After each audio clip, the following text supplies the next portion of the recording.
देखो नेक्स्ट है भाई formality.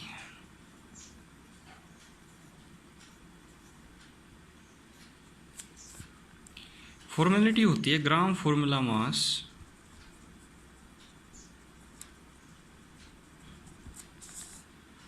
Of solute divide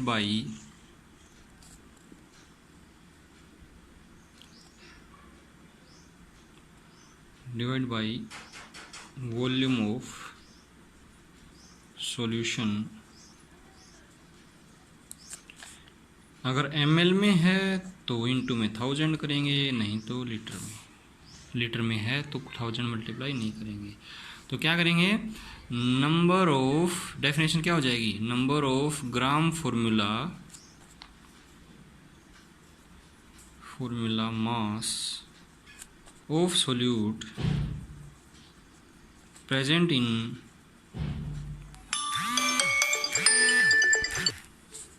1 litre of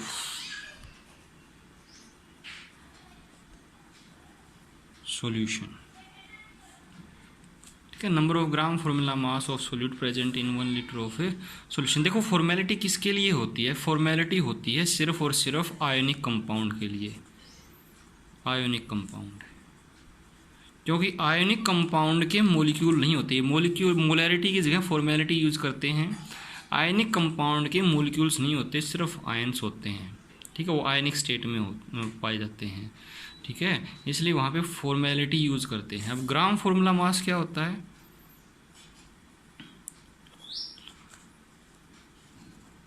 gram formula मास क्या हो जाएगा, formula mass given mass upon formula mass. और फॉर्मूला मास का मतलब total mass of ions present in a solute molecule या आयनिक मॉलिक्यूल। ठीक है, जैसे कि NaCl है। ठीक है, इसका फॉर्मूला मास क्या हो जाएगा, सोडियम का 23 प्लस में 35.5। It is the sum of mass of all the ions present in 1 formula unit. ठीक है, वही है मॉलिक्यूलर मास, ज़्यादा कंफ्यूज मत होना, ये सिंपल वही मॉलिक्यूलर मास की तरह ही है, बस एज इट इज। जहाँ पे आयनिक कंपाउंड आ गए वहाँ पे फॉर्मेलिटी, जहाँ पे मॉलिक्यूल्स आ गए वहाँ पे मोलैरिटी, बस इतना ही फ़र्क है और कोई फ़र्क नहीं है, बात सारी वही है। फॉर्मूला मास की जगह मॉलिक्यूलर मास आ जाएगा और गिवन मास आपको पता ही है, बाकी volume as it is, 1000 as it is, कोई डिफरेंस नहीं है। ठीक है, फॉर्मूला मास मॉलिक्यूलर मास की तरह ही निकालना है, इसका मास लिखो इसका मास लिखो, दोनों को जोड़ दो, आ गया फॉर्मूला मास। वैसे ही मॉलिक्यूलर मास निकालते हैं। ठीक है, तो आयनिक कंपाउंड, जिस आयनिक, अब बात आती है आयनिक कंपाउंड क्या होते हैं, अगर किसी को नहीं पता हो तो बता देता हूँ कि आयनिक कंपाउंड वो होते हैं जिनमें मेटल प्रेजेंट होती हैं, और मेटल भी कौन सी, जो ज़्यादा रिएक्टिव मेटल्स होती हैं, सोडियम है, पोटाशियम है, कैल्शियम है, मैग्नीशियम है, ये सारे आयनिक कंपाउंड की फॉर्मेशन करते हैं। ठीक है, नेक्स्ट है भाई नॉर्मेलिटी। नॉर्मेलिटी बाद में करते हैं, पहले मोलैलिटी करते हैं। मोलैलिटी स्मॉल m से इसको रिप्रेजेंट किया जाता है। देखो भाई मोलैरिटी जो हमने की थी, molarity is a temperature dependent concentration measuring term. ये जितने जिनमें भी वॉल्यूम प्रेजेंट है वो सारी टेम्परेचर डिपेंडेंट है। क्यों, क्योंकि टेम्परेचर अगर हम इंक्रीज करते हैं किसी भी सब्सटेंस का तो उसकी वॉल्यूम बढ़ती है, वॉल्यूम बढ़ेगी तो फॉर्मेलिटी या मोलैरिटी या स्ट्रेंथ है वो घटेगी ऑब्वियसली। ठीक है, मास के ऊपर टेम्परेचर का कोई इफेक्ट नहीं पड़ता, इसलिए जहाँ पे टेम्परेचर वेरी करता है वहाँ पे हम ना मोलैरिटी निकाल सकते ना स्ट्रेंथ निकाल सकते, वहाँ पे कंसंट्रेशन हम निकालते हैं मोलैरिटी के टर्म में। एक नंबर का क्वेश्चन आ जाता है कि 4 ऑप्शन दे देंगे, normality they the, molarity they the, molality they the, strength they the, which one is a temperature independent. ये पूछ लेंगे कि कौन सी टेम्परेचर इंडिपेंडेंट है, तो कौन सी होगी, मोलैलिटी इज टेम्परेचर इंडिपेंडेंट। क्यों, क्योंकि इसकी जो देखिए इसका जो फॉर्मूला है, it is defined as, molality is defined as number of moles of solute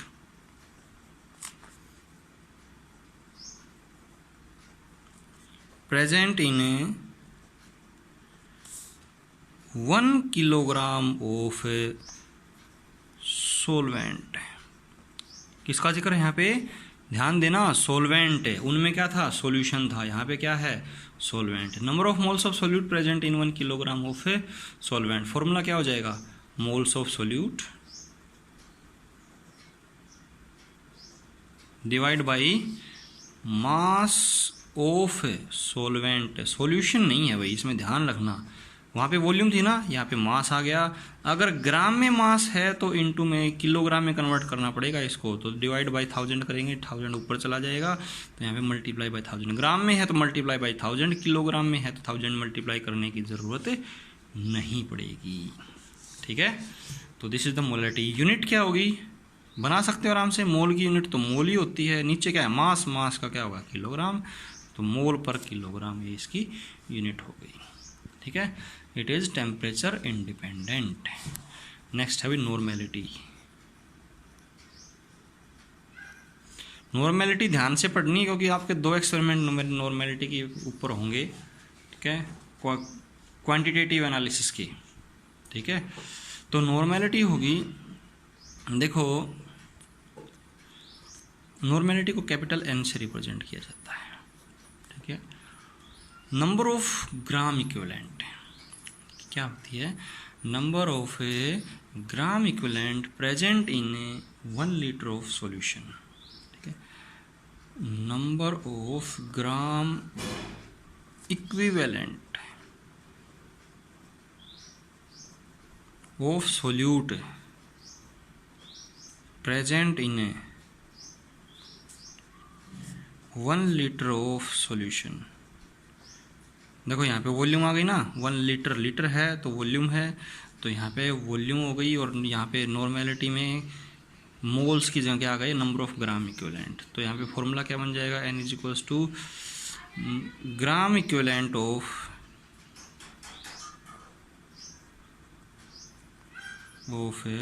solute divide by volume of solution.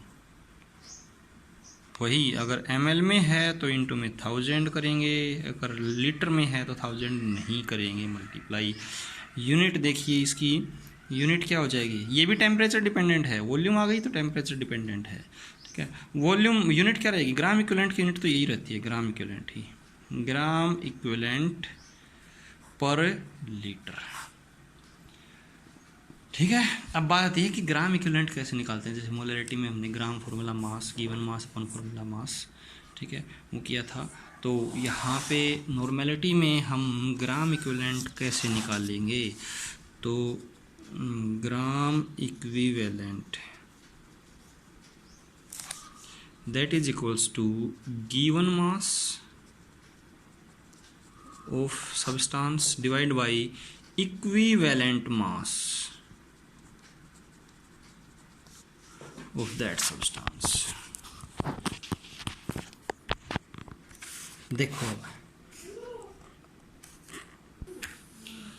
Given mass gram equivalent is equals to given mass upon equivalent mass. अब बात आती है वही, फिर अटक गई, equivalent mass क्या होता है।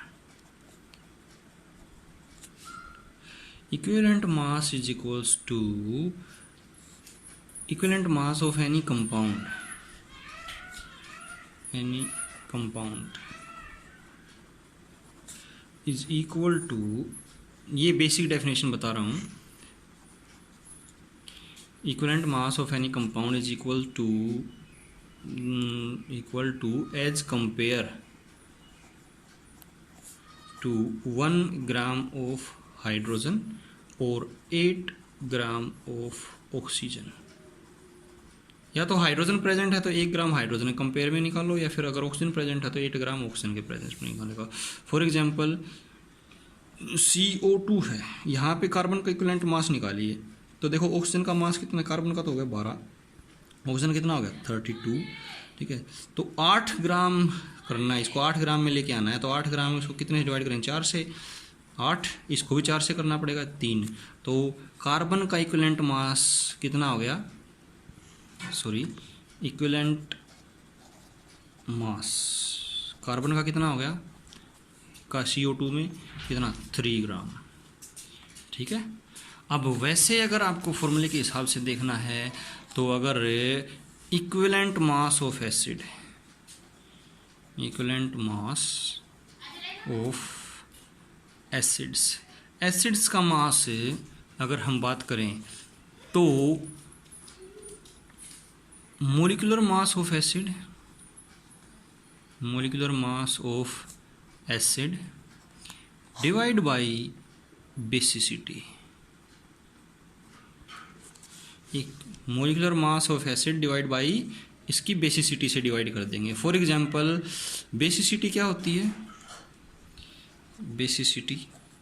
बेसिसिटी होती है number of H ions present in one formula unit of acid. एक फॉर्मूला यूनिट में कितने H आयंस प्रेजेंट हैं एसिड में, वो होता है उसकी बेसिसिटी। फॉर एग्जांपल H2SO4 कितने H आयंस प्रेजेंट हैं? 2, तो इसकी बेसिसिटी कितनी हो गई? 2। HCl में कितने H आयन प्रेजेंट हैं? 1, इसकी बेसिसिटी हो गई 1। HNO3 में कितने? 1। ठीक है, तो ये इनकी बेसिसिटी है। H3PO3 कितने हैं H आयन से? 3, इसकी बेसिसिटी हो गई 3। तो हम क्या करेंगे? इक्विवेलेंट मास एसिड्स का molecular mass divide by basicity. अगर हम इक्विवेलेंट मास लें ऑफ बेस का इक्विवेलेंट मास लेंगे तो वो हो जाएगा molecular mass of base divided by acidity. ठीक है, molecular mass of base divide by acidity से डिवाइड कर देंगे हम उसको। ठीक है, तो मोलिकुलर मास एसिडिटी की बात करें अब नंबर ऑफ, वहाँ पे H आयंस थे, यहाँ पे number of OH ions present in one formula unit. ठीक है, अब फॉर एग्जांपल CaOH ट्वाइस, इसकी एसिडिटी कितनी है? 2 OH आयन हैं। NaOH की कितनी हो जाएगी? 1। ठीक है, और MgOH ट्वाइस 2। ठीक है, KOH 1। ठीक है, तो ये हो गई एसिडिटी। ध्यान रखना, बेस की एसिडिटी होती है, एसिड्स की बेसिसिटी होती है। ठीक है, अब इक्विवेलेंट मास, कोई साल्ट दे रखा हो तो एसिड और बेस की बात हो गई। अब इक्विवेलेंट मास ऑफ साल्ट तो क्या लिखेंगे? Molecular mass divide by charge on metal atom.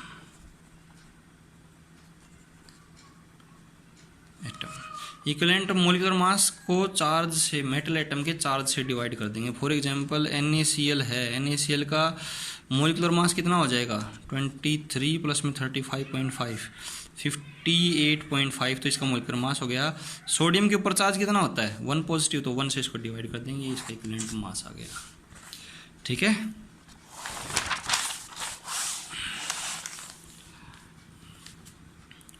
अब इक्विवेलेंट मास ऑफ एटम का इक्विवेलेंट मास की अगर हम बात करें तो एटॉमिक मास उसका डिवाइड बाय वैलेंसी। कितनी वैलेंसी है? फॉर एग्जांपल सोडियम का हमें निकालना है, तो सोडियम का एटॉमिक मास 23 और वैलेंसी कितनी है? 1। ऑक्सीजन का निकालना है तो ऑक्सीजन का एटॉमिक मास 16, वैलेंसी कितनी होगी? 2, तो 8। ठीक है, अब आयन का निकालना है, equivalent mass of ion. Ion का अगर इक्विवेलेंट मास निकालना है तो वो हो जाएगा फॉर्मूला मास उसका, मतलब मोलिकुलर मास। ठीक है, divide by charge on ion. ठीक है, ये हो जाएगा आपका इक्विवेलेंट मास निकालने का तरीका। ठीक है, अब रिलेशन रहती है भाई नॉर्मेलिटी और मोलैरिटी के बीच में। Relation between molarity and normality, molarity and normality. ठीक है, तो normality is equals to basicity.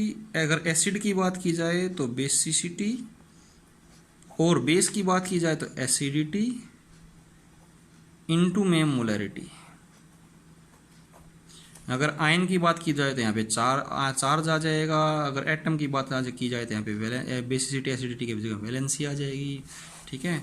और अगर हम बात की करें ग्राम इक्विवेलेंट की, gram equivalent that is equals to basicity और एसिडिटी इनटू में मोल्स। मोल्स से अगर हमें ग्राम इक्विवेलेंट बनाने हैं तो एसिडिटी बेसिसिटी से मल्टीप्लाई कर देंगे तो ग्राम इक्विवेलेंट आ जाएंगे। ठीक है, ये हो गया। अब एक और रिलेशन होती है भाई नॉर्मेलिटी की ही, दैट इज पहली है N1V1 is equals to N2V2। अगर कोई सॉल्यूशन है हमारे पास, उसके पास इनिशियल वॉल्यूम V1 है, इनिशियल वॉल्यूम है हमारे पास V1, और फाइनल इनिशियल नॉर्मेलिटी जो है हमारे पास, नॉर्मेलिटी वो N1 हो गई। फाइनल वॉल्यूम हमें निकालनी है वो V2। ठीक है, और नॉर्मेलिटी फाइनल नॉर्मेलिटी वो हो गई N2। तो हमारे पास जो सॉल्यूशन होगा N1V1 is equals to N2V2। मतलब कि अगर हम वॉल्यूम बढ़ेगी तो नॉर्मेलिटी घट जाएगी, अगर नॉर्मेलिटी बढ़ेगी तो वॉल्यूम घट जाएगी, लेकिन जो प्रोडक्ट होगा ना वो हर कंडीशन में उसका जो प्रोडक्ट होगा नॉर्मेलिटी और वॉल्यूम का वो हमेशा सेम रहेगा। अगर अब नंबर ऑफ मोल्स भी मेंशन करें इसमें तो N1V1 by N1 is equals to N2V2 by N2। ठीक है, ये हो जाएगा हमारे पास।